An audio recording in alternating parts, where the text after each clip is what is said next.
Welcome back students to my channel. आज हम पढ़ेंगे अपनी स्टोरी ड्रीम चिल्ड्रन का पार्ट सेकंड। तो आज अपन देखेंगे story of the essay. It is a reality clothed in a dream. ये जो स्टोरी है वो एक वास्तविक स्टोरी है जिसे कि एक सपने के रूप में बुन दिया गया है। If there is mystification it is the mystification of an essential truth. यदि इस कहानी के अंदर इस स्टोरी में कुछ कन्फ्यूज़न है भी तो वो वास्तविकता का कन्फ्यूज़न है। इनकी जानबूझकर इसमें कन्फ्यूज़न क्रिएट करने की कोशिश की गई है ताकि वास्तविकता को छुपाया जा सके, मगर ऐसा हो नहीं सका।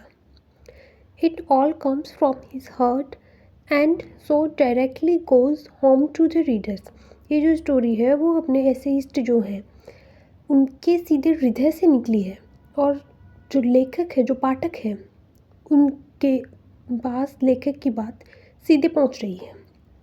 It was written from Lamb's heart. ये लैम के हृदय से लिखी गई है। And the sincerity of his feelings is echoed in the simplicity of the style. और उनकी जो भावनाएं हैं उनकी सिंसियरिटी इस बात से पता चलती है कि उनके लिखने की स्टाइल में एकदम सिंप्लिसिटी है। उन्होंने कोई ज़्यादा ऑर्नामेंट वगैरह यूज़ नहीं किए हैं लैंग्वेज में ताकि इसे एकदम बढ़ा चढ़ा कर लिखाया जा सके। जो उनकी रियल फीलिंग्स थी उन्हीं को उन्होंने लिखा है। Which he tells his imaginary audience. जिस स्टोरी को वो अपने काल्पनिक ऑडियंस को सुना रहे हैं। The story of the old house. वो अपने पुराने घर की स्टोरी सुना रहे हैं। Where he spend so many happy days. जहाँ पर उन्होंने अपने बहुत ज़्यादा खुशगवार दिन गुजारे हैं। But although the melancholy of the writer's mood is quite apparent. लेकिन फिर भी इस स्टोरी के अंदर हमें राइटर के जीवन का जो दुख है वो देखने को मिलता है। He feels with deep regret the contrast between early hopes and loves। इस स्टोरी के अंदर हमें एक रिग्रेट की भावना दिखाई देती है कि पोइट जो वो रिग्रेट फील कर रहा है अपनी डिसीजन के ऊपर।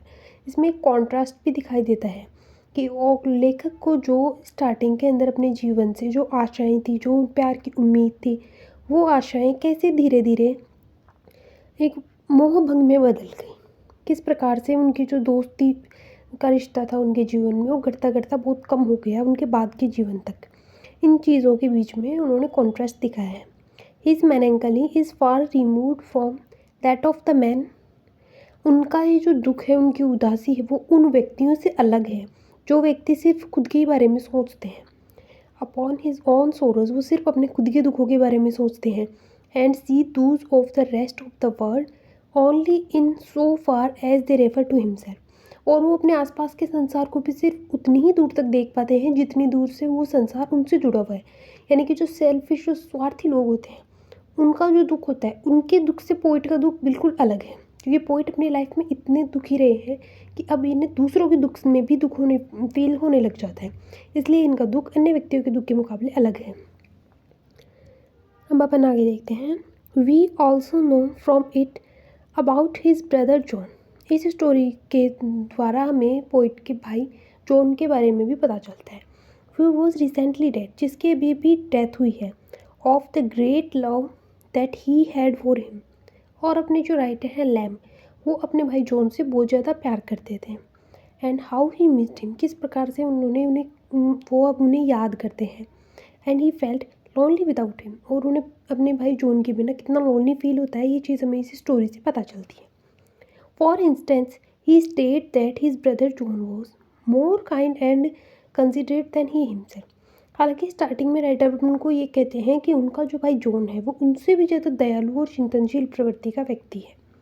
This is not a fact, जबकि ऐसा नहीं है, ये सत्य नहीं है। फॉर जॉन वो शेल्फिश, क्योंकि जॉन जो था वो एक नंबर का स्वार्थी व्यक्ति था।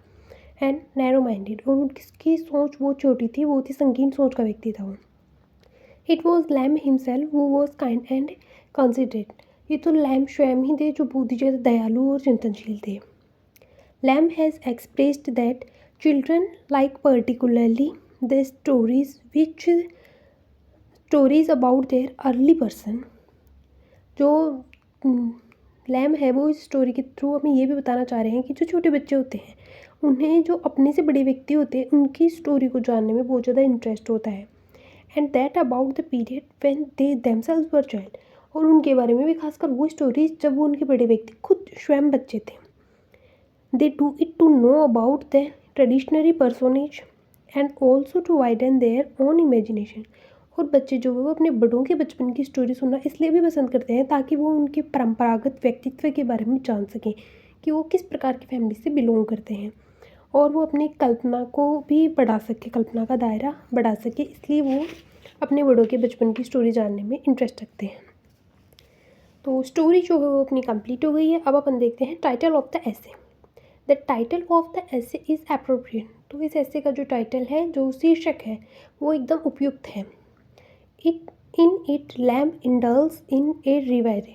इस स्टोरी के अंदर हमें ये दिखता है कि जो लैम्प है उनको एक दिवा स्वप्न आता है अबाउट चिल्ड्रन, बच्चों के बारे में, who are more mere dreams and did not exist in reality,